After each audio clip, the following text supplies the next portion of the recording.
I think it was a very, very impressive Congress, and it comes really very much in time. It's a timely event because Marxism is about capitalism and its crisis also, and its contradictions.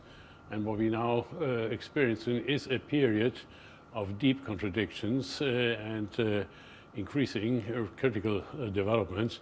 So I think it is a very timely, has been a very timely event, and I was very impressed by the broad range of themes which were addressed in the Congress.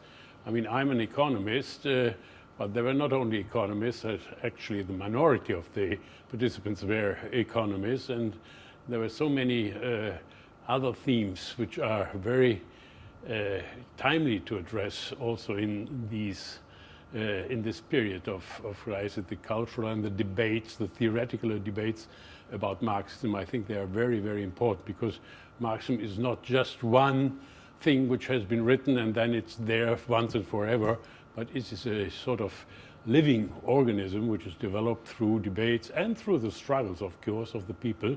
And that was a very good picture. Well, I think the main driving forces has been the enormous amount of inequality which has been accumulated over the 30 past years. I mean, there has been a more or less continuous fall of the wage share in the production, in the gross domestic product of the countries in the centers of capitalism, and this led to a enormous imbalance of, on the top of the income pyramid, there was more and more money coming up, and on the bottom there was less left, and so the people couldn't buy the things which could have been produced with the money on the top, and therefore the money on the top actually was not rechanneled into the productive circle, but it was brought on the financial markets where it sort of engaged in speculation. But not only speculation. I mean, what we are now seeing is a financial speculative bubble which bursts, and it's doing a lot of harm not only to the financial markets, the spillovers to the real economy, to production, and to, of course, the incomes of the people are very severe.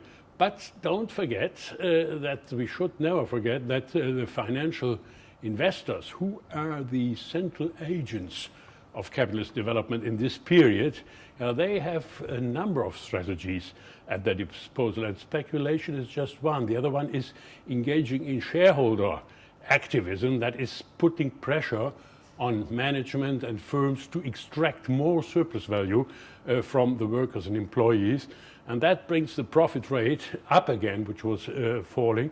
And on the other hand, they have a third strategy. This is saying to the government, look, we have $10 billion to invest.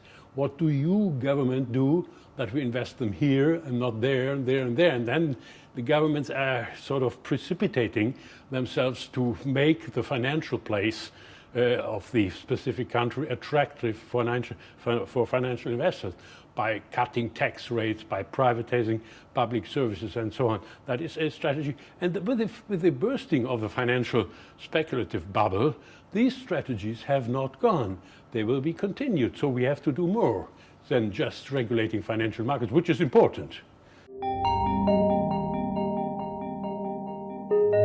I think there are mainly three basic counter strategies against the strategies of finance-led capitalism, as we can call it. Of course, the first one is to sort of get along with financial markets, to tame financial markets, to sort of push back the dominance of finance in the economic development. That is to put more stability on the financial markets via financial market policies. I mean, what they did in the summit in Washington, that was nothing. That was just hot air. But there should be energetic reforms of financial markets. For instance, preventing banks from trading in securities. The business of banks is to keep up the payment system, to secure the credit provision and to make safe deposits for the savers.